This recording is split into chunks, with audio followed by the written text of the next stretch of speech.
Already we're seeing starting jobs in many professions like lawyers being taken over by AI. And in future, we'll see many more.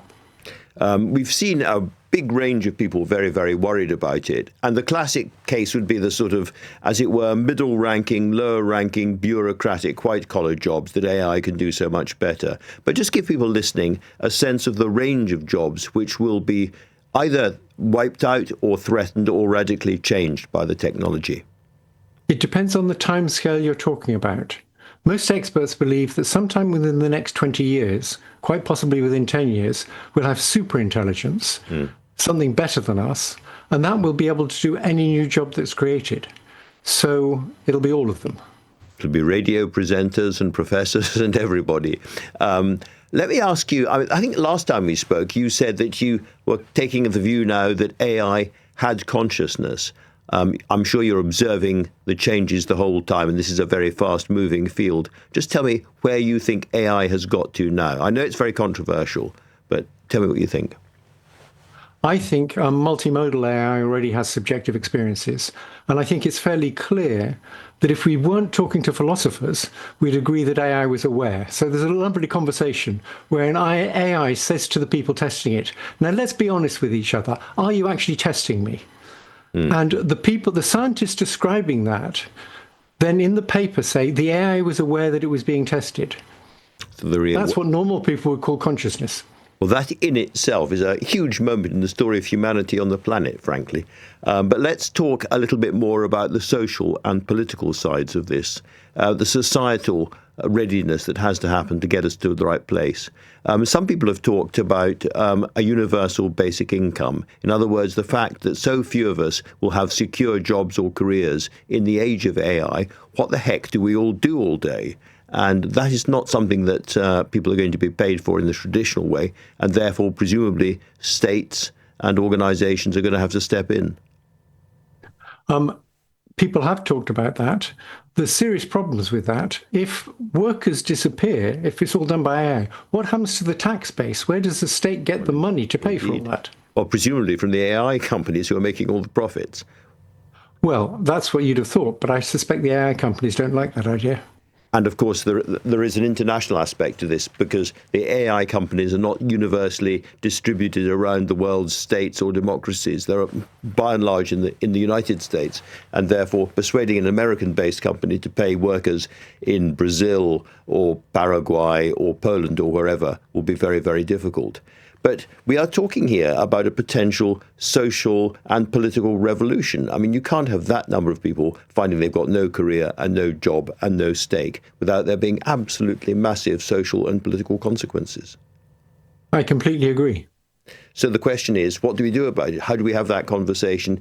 Is the world of AI thinking about this? I know that there are lots of people in AI who are fascinated by it and rather horrified and worried about it and talking, but we don't really have a conversation yet, do we? I suspect that the big tech companies are thinking, if we can be the first to get really good AI, human-level AI, then we can make a lot of money selling AI to companies so that they can replace workers. As far as I can see, that's the only place they can get their huge investments back. They're not thinking about the social consequences of that. They're assuming somehow the state will take care of it, but I don't see how it can.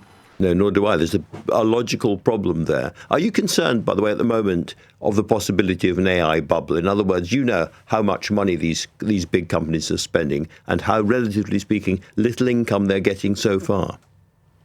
Yes, I am somewhat concerned, because I think once they start trying to make their money back by selling software that will replace workers, or internally developing that software for their own workers, will get a large social protest against that, and therefore it'll be hard for them to make their money back.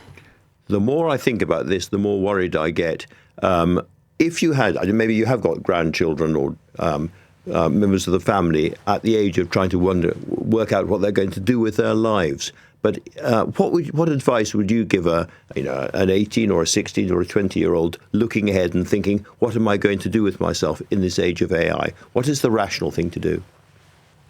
I don't actually know. One thing I should say is it's very hard to see far into the future for things that are developing very fast.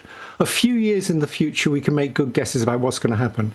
10 years in the future, nobody has any clue what's going to happen.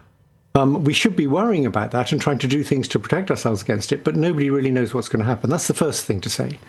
The second thing to say is, so far as I can see, the best kind of education to get will be one that encourages you to think, encourages you to think independently, but also something that educates you in STEM so you can understand what's going on with AI. And then one other thought is, AI is lagging in terms of physical dexterity. Replacing intellectual jobs is going to happen before they replace jobs that require physical dexterity. So I've sometimes said being a plumber will last longer than being a lawyer. Work with your hands, work with your body, and I guess also the caring professions. But again, I've been talking to people who say that, they've been spending lots of money going to therapy, going to therapists, and they now find that the chat AI functions are better therapists than many human beings. So those jobs are also up for grabs. Yes. Very, very worrying indeed. Looking ahead, you say it's moving very, very fast. This business of general artificial intelligence, cleverer than us, there's huge debates about it. Some people say it will never happen. Some people say it will be here within a few years. As somebody who knows as much about these things as anybody on the planet, what's your guess? I think a fairly conservative estimate is that it'll be here within 20 years. Some people like Demis Hassabis, the head of Google DeepMind, thinks about 10 years. Other people like Dario Amodei, the head of Anthropic, thinks just a few years. I think it's fairly safe to say that most of the experts agree it'll be here within 20 years, and that's fairly conservative. That, again, is quite scary from my point of view. We talked earlier on about consciousness.